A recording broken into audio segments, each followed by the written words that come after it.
O peso invisível. Por que você nunca se sente suficiente? Imagine-se correndo em uma estrada sem fim.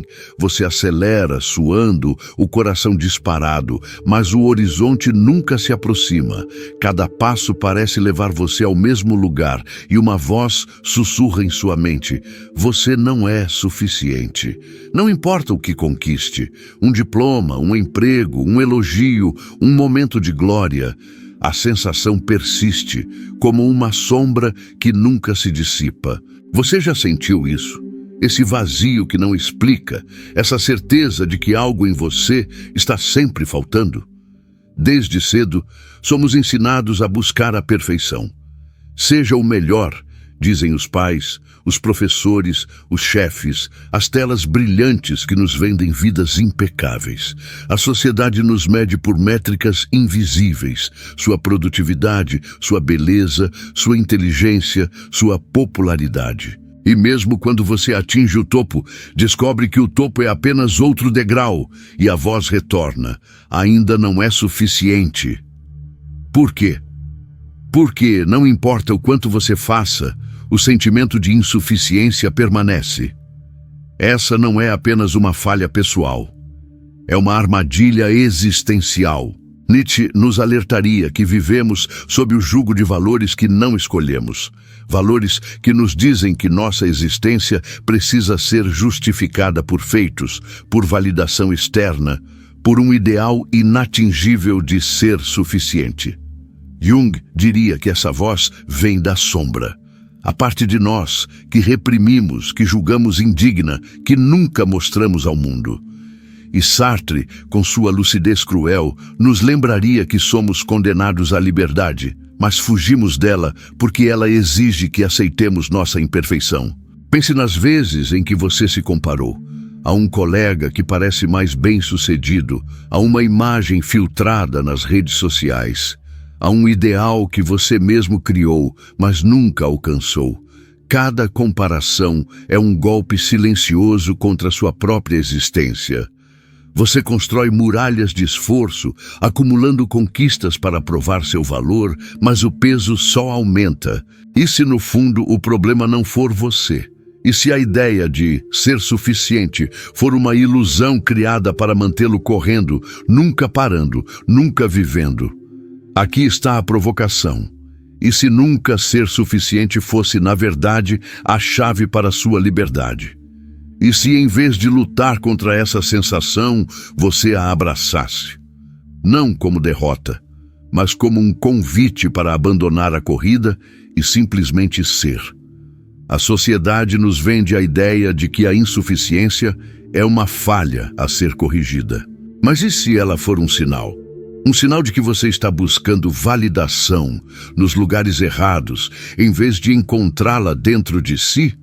Imagine um momento em que você se sentiu verdadeiramente em paz. Talvez tenha sido um instante fugaz, uma risada espontânea, um pôr do sol que roubou o seu fôlego, uma conversa em que você não precisava provar nada.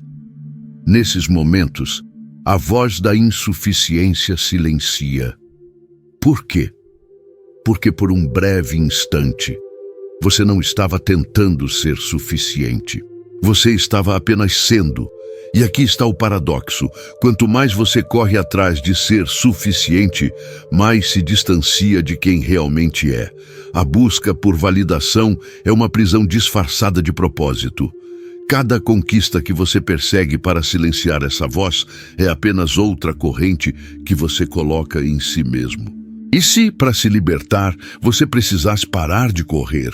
E se a verdadeira liberdade estivesse em aceitar que você nunca será suficiente e que isso é exatamente o que o torna humano?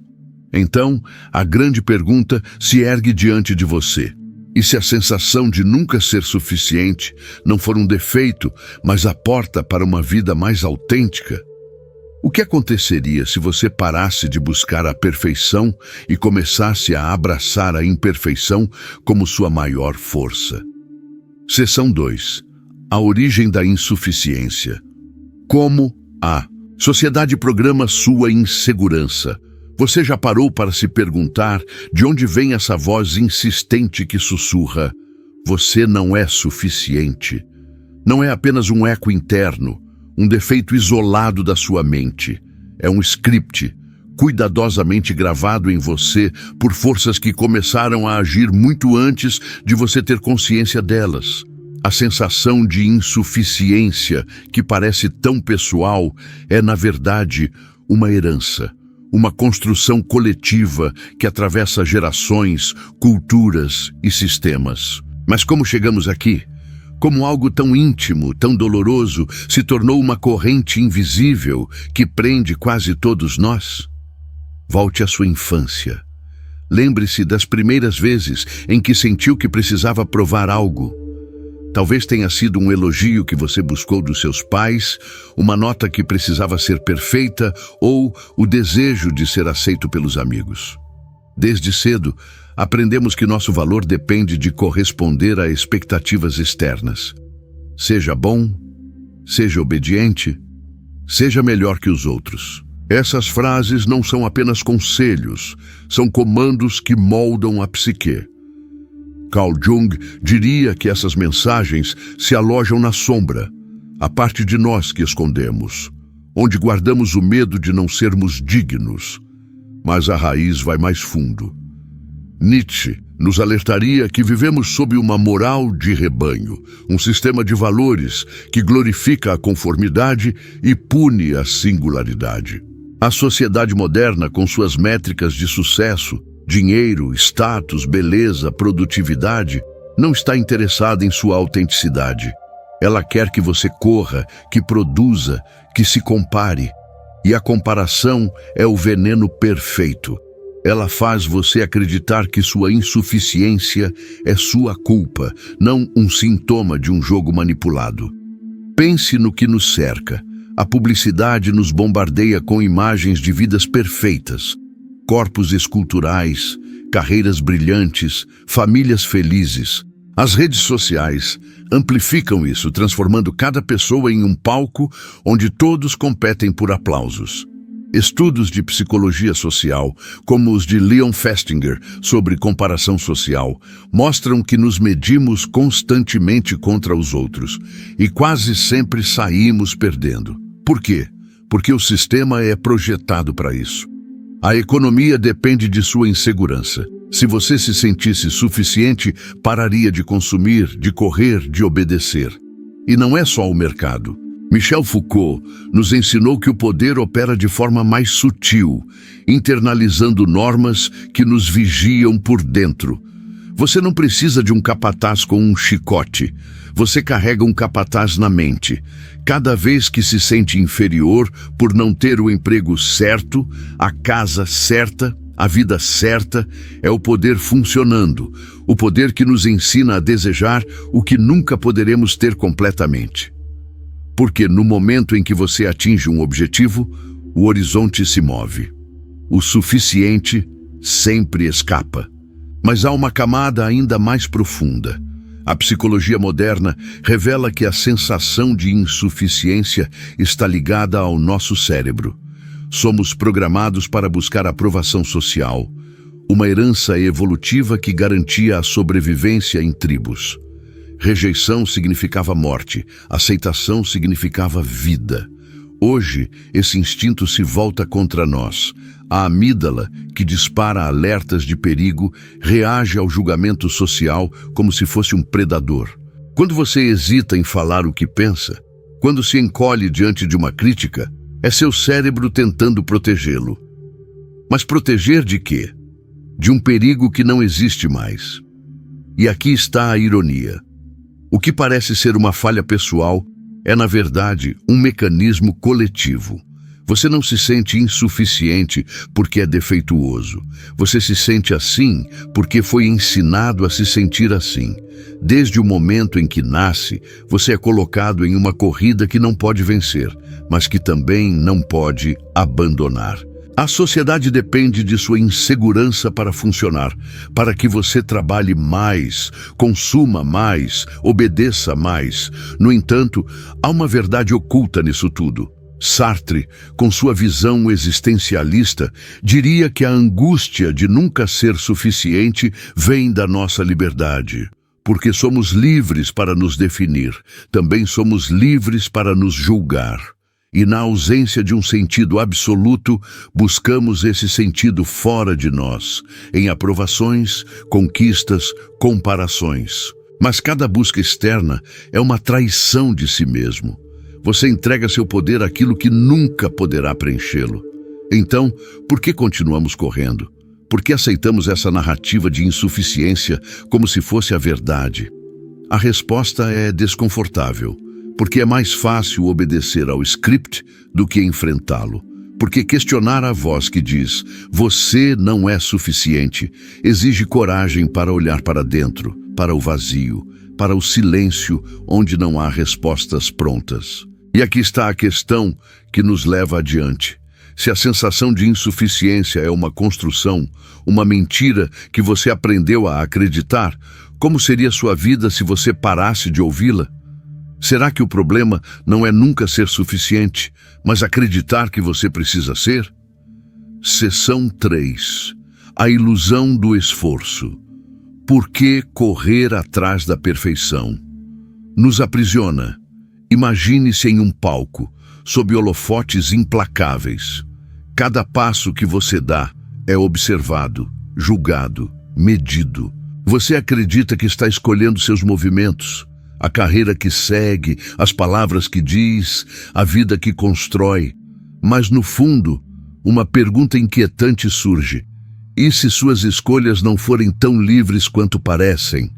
E se, na tentativa de provar que é suficiente, você esteja apenas dançando conforme a música de um maestro invisível? A sensação de nunca ser suficiente não é apenas um peso emocional. É uma força que molda cada decisão que você toma. Você escolhe um emprego porque é estável, mesmo que sufoque sua paixão. Você silencia uma opinião para evitar conflito, mesmo que ela queime dentro de você. Você se esforça para alcançar um ideal de beleza, de sucesso, de perfeição, que parece sempre fora de alcance. E, em cada uma dessas escolhas, você acredita estar exercendo seu livre-arbítrio. Mas está? Nietzsche nos alertaria que o que chamamos de escolhas muitas vezes não passa de obediência a valores que não questionamos. Ele chamava isso de moral de rebanho, a tendência de seguir o que a sociedade define como digno, como suficiente. Você não escolhe querer ser bem-sucedido. Você foi ensinado a querer isso. Você não escolhe temer o fracasso. Você foi condicionado a vê-lo como vergonha. O que parece liberdade é, na verdade, um roteiro escrito por séculos de normas sociais, reforçado por pais, professores, colegas, e agora pelas telas que carregamos no bolso. A psicologia moderna confirma essa armadilha. Daniel Kahneman, com seus estudos sobre vieses cognitivos, mostrou que somos guiados pela aversão à perda. Preferimos evitar a dor da rejeição ou do fracasso a arriscar por algo que realmente desejamos. Quando você escolhe o caminho seguro, o curso que garante um diploma, o relacionamento que parece aceitável, a rotina que não incomoda, não está escolhendo livremente. Está fugindo do risco. E o risco, para Nietzsche, é o próprio pulsar da vida. Pense em uma escolha recente que você fez. Talvez você tenha recusado uma oportunidade por medo de falhar. Talvez tenha ficado em silêncio em uma discussão porque não queria ser julgado. Agora pergunte, foi uma escolha sua ou foi o medo de não ser suficiente que decidiu por você? Sartre, com sua visão existencialista, diria que você está praticando a má-fé, a mentira que contamos a nós mesmos para evitar a angústia da liberdade. Porque ser livre significa assumir a responsabilidade por suas escolhas, mesmo quando elas doem, mesmo quando não há garantia de validação. E aqui está o cerne do problema. A busca por ser suficiente nos leva a fazer escolhas que não são nossas. Cada vez que você age para provar seu valor, para um chefe, uma família, uma audiência invisível nas redes sociais, você entrega um pedaço de sua autonomia. Você se torna um fantoche de expectativas externas, movido pela necessidade de preencher o vazio que a sociedade plantou em você. Foucault nos lembraria que esse é o poder em ação. Não o poder que reprime pela força, mas o que nos faz vigiar a nós mesmos, nos julgar, nos moldar para caber em caixas que nunca escolhemos. O mais trágico é que essas escolhas condicionadas não trazem alívio. Você alcança o objetivo, a promoção, o corpo perfeito, o número de seguidores, e a voz da insuficiência ainda está lá, mais alta do que nunca. Por quê? Porque o problema nunca esteve no que você faz, mas no que você acredita que precisa fazer para ser digno. A perfeição é uma ilusão, mas uma ilusão poderosa, porque ela nos mantém correndo, nos mantém obedientes, nos mantém presos. E se você parasse de correr?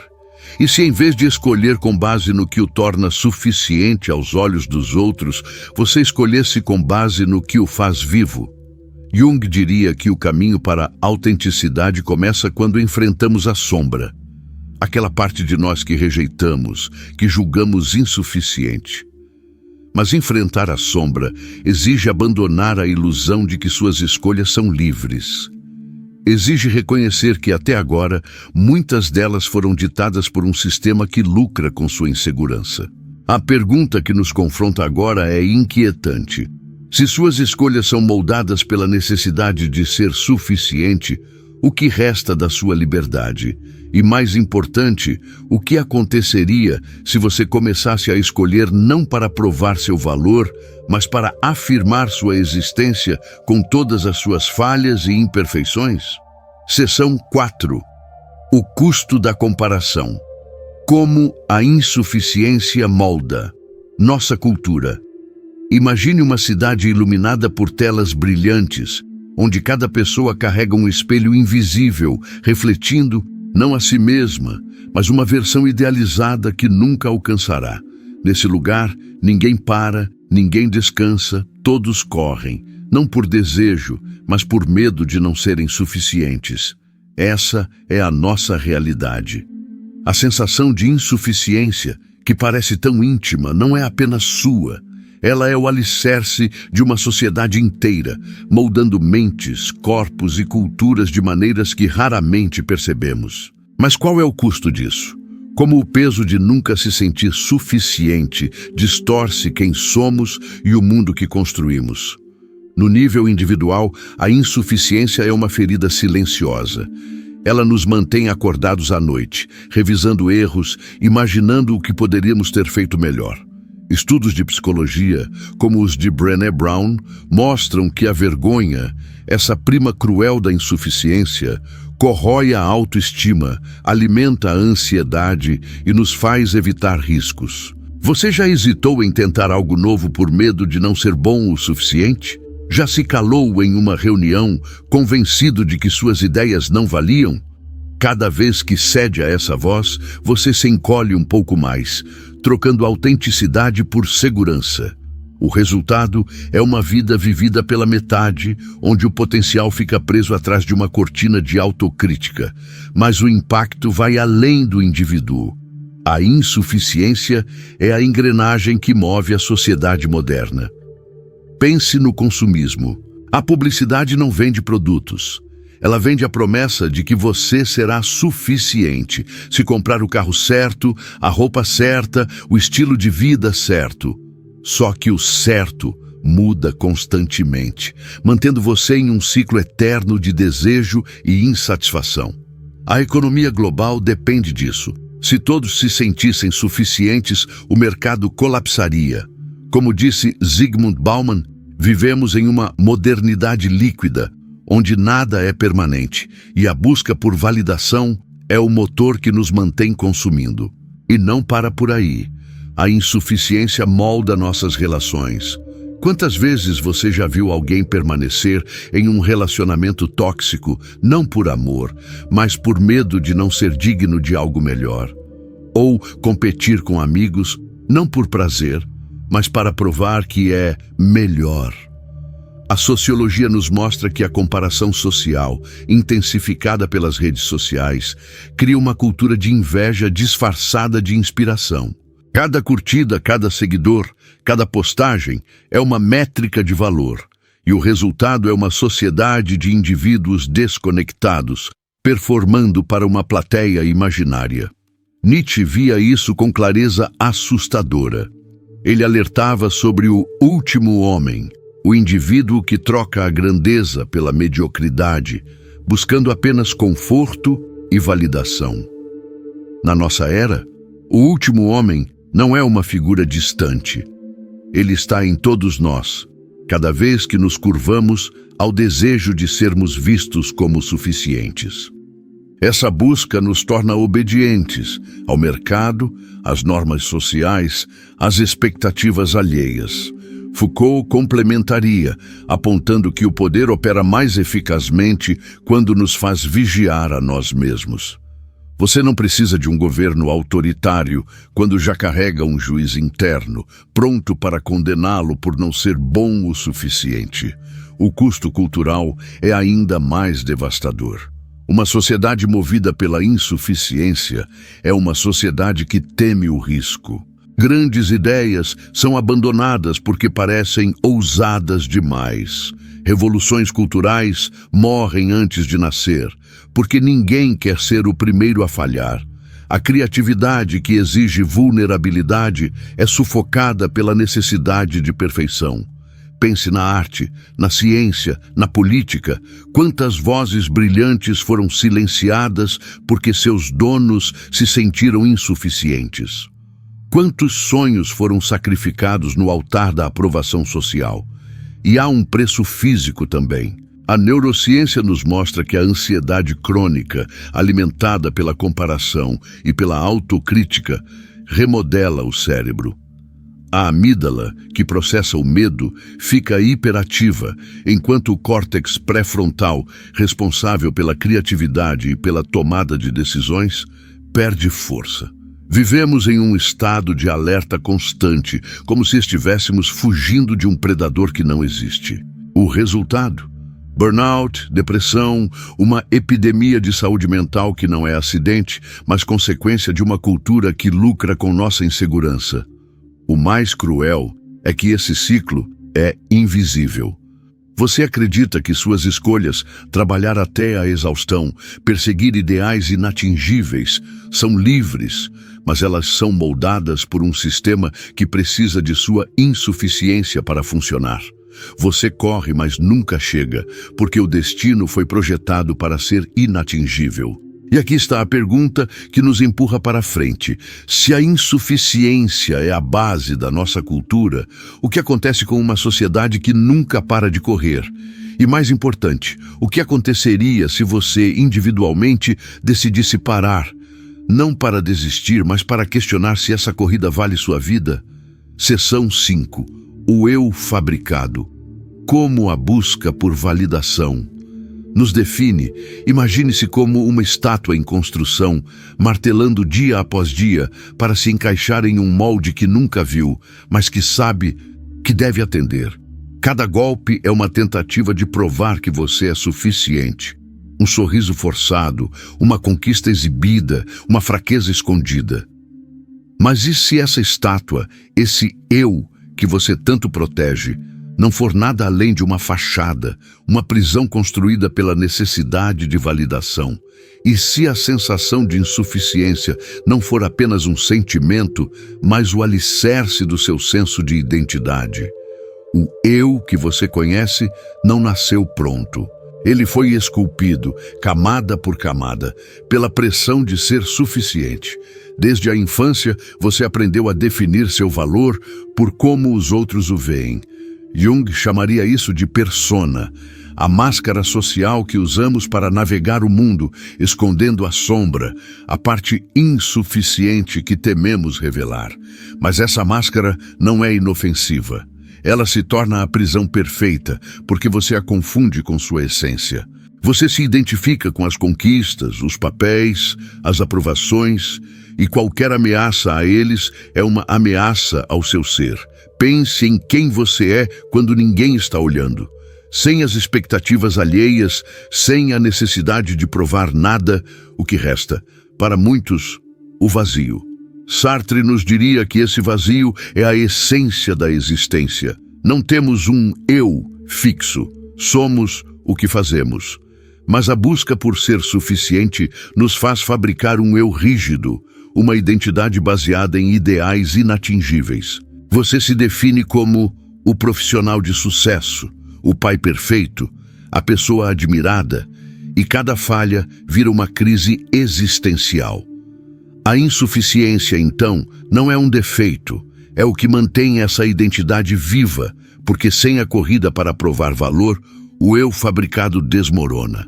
E aqui está o paradoxo: quanto mais você se agarra a essa identidade, mais preso fica. Nietzsche nos convida a superar o homem comum, a destruir os ídolos que nos definem. Mas destruir o eu fabricado exige enfrentar o abismo, o reconhecimento de que você nunca foi suficiente, porque o suficiente é uma ilusão. A identidade não é um refúgio, é um obstáculo à liberdade, porque ela nos faz depender de validação externa para existir. A psicologia moderna ecoa isso. A teoria do self de Carl Rogers fala de um self-real e um self-ideal, e a distância entre eles gera incongruência, ansiedade, sofrimento. Quando você busca ser suficiente, você alarga esse abismo, moldando sua identidade para caber no ideal, mas nunca alcançando-o. O resultado é uma vida de performance, onde cada interação é uma audição para um papel que você nunca quis. O que torna isso tão perturbador é que a identidade fabricada se infiltra em tudo. Seus relacionamentos se tornam transações. Você dá para receber aprovação. Seu trabalho se torna uma prova de valor, não uma expressão de si. Até seus sonhos são contaminados. Você sonha com o que acha que deve sonhar, não com o que realmente deseja. Foucault nos lembraria que essa identidade é um produto do poder, um jeito de nos controlarmos, de nos adaptarmos a normas que nos definem como bons o suficiente, apenas se obedecermos. Mas e se o eu fabricado for o último obstáculo para uma vida autêntica? E se abraçar a insuficiência significasse deixar morrer essa versão falsa de si mesmo? Jung falava de individuação. O processo de integrar a sombra, de se tornar inteiro ao aceitar o que você rejeita. Isso exige a morte do eu, não literal, mas simbólica. Abandonar a necessidade de ser suficiente para simplesmente ser. Pergunte-se, quem você seria sem a máscara? Sem a necessidade de validação, sem a corrida por aprovação? Existe um você além das expectativas? O medo de descobrir que não é suficiente é, na verdade, o medo de descobrir que você não precisa ser. Porque no vazio que resta quando o eu fabricado cai, surge a possibilidade de criar algo novo, uma identidade não baseada em prova, mas em afirmação. E aqui surge a tensão que nos leva adiante. Se a identidade é uma prisão construída pela insuficiência, como escapar dela? Como abraçar o não ser suficiente sem se perder no caos? Seção 6. A rebelião contra a perfeição. Abraçando sua imperfeição. Você está em pé diante de um precipício. Atrás de você, a estrada que trilhou até agora, pavimentada com esforços para ser suficiente, com máscaras cuidadosamente esculpidas, com escolhas que não eram suas. À sua frente, o desconhecido, um vazio que promete liberdade, mas exige que você deixe para trás tudo o que achava que precisava ser. A sensação de nunca ser suficiente o trouxe até aqui. Mas e se, em vez de continuar correndo, você escolhesse se rebelar? Não contra o mundo, mas contra a narrativa que o mantém preso. E se abraçar sua imperfeição fosse o primeiro passo para uma vida verdadeiramente sua?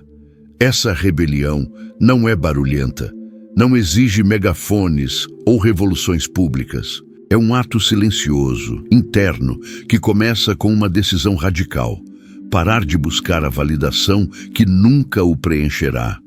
Nietzsche nos chamaria a isso de tornar-se quem você é, um processo que exige coragem para destruir os ídolos que nos definem. A perfeição, a aprovação, o suficiente. Mas como fazer isso? Como abandonar a corrida sem se perder no vazio? O primeiro passo é enfrentar o que Jung chamava de sombra. A parte de você que você rejeita, que considera insuficiente. Aquela falha que você esconde, aquele medo que você nega, aquele desejo que você sufoca. Eles não são inimigos, mas aliados.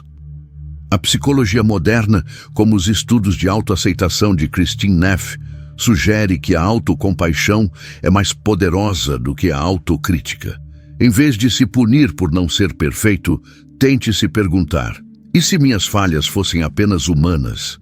Tente escrever uma carta para si mesmo, não como o eu ideal que você persegue, mas como o ser imperfeito que já é. Nomeie suas inseguranças, suas falhas, e em vez de julgá-las, acolha-as. Esse exercício simples pode começar a dissolver a voz que diz que você não é suficiente. O segundo passo é redefinir suas escolhas. Sartre nos lembra que somos condenados à liberdade. Cada momento é uma oportunidade de escolher quem você será. Mas escolher autenticamente exige abandonar o script social. Pergunte-se: o que eu faria se não precisasse provar nada a ninguém? Talvez seja deixar um emprego que o esgota, mesmo que pareça bem-sucedido. Talvez seja dizer não a uma expectativa que não ressoa com você. Cada escolha que prioriza seu desejo genuíno sobre a validação externa é um ato de rebelião contra a perfeição. E há um terceiro caminho, mais prático, mas igualmente profundo: viver no presente. A busca por ser suficiente é uma fuga para o futuro. Serei digno quando conseguir isso, quando for aquilo. Mas o futuro é uma ilusão. Como disse Epicuro, a felicidade não está em alcançar, mas em desfrutar o que já está aqui. Tente um exercício de mindfulness. Por 5 minutos, concentre-se apenas no agora.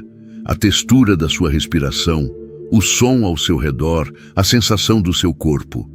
Nesse momento, não há suficiente ou insuficiente. Há apenas você existindo. Esses instantes podem ser o alicerce de uma vida menos obcecada por validação. A sociedade, claro, não tornará isso fácil. Foucault nos alerta que o poder nos mantém presos por meio de normas internalizadas. As redes sociais, os colegas, até os entes queridos, continuarão a cobrar que você seja melhor. Mas a rebelião não é isolar-se do mundo, é escolher como você responde a ele. Quando alguém questionar seu valor, pergunte: para quem isso importa? Quando sentir o impulso de se comparar, pause e redirecione o olhar para dentro. A liberdade vem de reconhecer que o padrão de suficiente é arbitrário, criado por um sistema que lucra com sua insegurança. Essa rebelião também exige prática. A psicoterapia, como a abordagem centrada na pessoa de Carl Rogers, sugere que a mudança vem de pequenos passos. Experimente dizer não a uma expectativa pequena, como recusar um convite que não quer aceitar. Celebre uma falha como um sinal de que você tentou algo novo. Aos poucos, você começa a construir um eu que não depende de ser suficiente, mas de ser real. Nietzsche nos diria que essa é a essência do super-homem. Não alguém perfeito, mas alguém que afirma a vida em toda a sua imperfeição. Abraçar sua insuficiência não é desistir. É afirmar que você é digno, não pelo que faz, mas por quem é. É um salto para o precipício, mas um salto que o leva não ao vazio, mas à possibilidade. A questão que nos resta é: como seria viver sem a necessidade de ser suficiente? E ao dar esse passo, o que você poderia criar no espaço onde antes só havia julgamento? Seção 7. a verdade suprema, a liberdade de nunca ser suficiente. Você chegou ao fim da estrada que pensou que levaria à perfeição, mas encontrou apenas o abismo. A sensação de nunca ser suficiente o perseguiu, moldou suas escolhas, construiu sua identidade e agora, após a rebelião, resta a pergunta final: o que significa viver com essa verdade? Nietzsche nos oferece uma resposta que pode parecer cruel, mas que é, na verdade, libertadora. Não se trata de superar a insuficiência, mas de amá-la. Esse é o amor fati, amar o destino, abraçar cada falha, cada imperfeição, como se você mesmo tivesse escolhido. A verdade suprema não é que você pode se tornar suficiente, é que você nunca precisou ser. A busca por validação, por perfeição, é uma ilusão criada por uma sociedade que teme o caos da existência real. Você nasceu imperfeito e nisso reside sua força. Jung nos diria que a totalidade não vem da eliminação da sombra, mas de sua integração. Aceitar que sua insuficiência é parte do todo que o torna único. Sartre complementaria: você é livre, e essa liberdade inclui o direito de ser imperfeito, sem desculpas, sem justificativas. Imagine viver assim, acordar e, em vez de listar o que precisa provar hoje, simplesmente existir. Sem a pressão de ser suficiente, suas ações se tornam puras. Você cria por prazer, ama sem expectativa, arrisca sem medo do julgamento. A insuficiência, que antes era um tirano, torna-se um aliado, um lembrete de que a vida não é uma competição, mas uma dança com o desconhecido. Viktor Frankl, sobrevivente do horror, nos ensinou que o sentido não está em conquistas, mas em como respondemos ao inevitável sofrimento. Sua insuficiência não é uma falha, é o espaço onde o sentido nasce. E aqui está a revelação mais poderosa. Aceitar que você nunca será suficiente é afirmar a vida em toda a sua brutalidade e beleza. Nietzsche nos provoca com um eterno retorno. Viveria essa vida de novo, com todas as suas falhas, infinitas vezes? Se a resposta for sim, você encontrou a liberdade. Porque, no fundo, a insuficiência é inseparável da existência humana. Ela nos impulsiona a crescer, não por necessidade de prova, mas por desejo de ser mais. Gabor Maté, explorando vícios, mostra como fugimos da dor para anestesiar a sensação de não ser suficiente. Mas fugir só aprofunda o vazio. A verdade é que o sofrimento, a insuficiência, é o combustível da alma. Sem ele, não haveria arte, não haveria inovação, não haveria conexão verdadeira. Abraçar isso transforma tudo. Suas relações se tornam autênticas, porque você não precisa ser perfeito para ser amado. Seu trabalho se torna expressão, não prova. Sua vida se torna uma obra de arte, não uma lista de tarefas. O segredo de Nietzsche para viver sem medo não é eliminar a insuficiência, mas transfigurá-la. Diga sim a tudo, a falha, a rejeição, a imperfeição. Nesse sim, o peso desaparece. Você não é suficiente e nunca será, mas isso é o que o torna infinito. Imagine-se caminhando por uma estrada solitária ao amanhecer. O sol nasce, iluminando as rachaduras no asfalto. As mesmas rachaduras que você via como falhas. Agora, você sorri. A voz da insuficiência ainda ecoa, mas ela não manda mais. Você dança com ela, sabendo que nunca ser suficiente é a maior liberdade. Nietzsche queria que você fosse criador, não escravo. E assim, na imperfeição, você encontra a plenitude.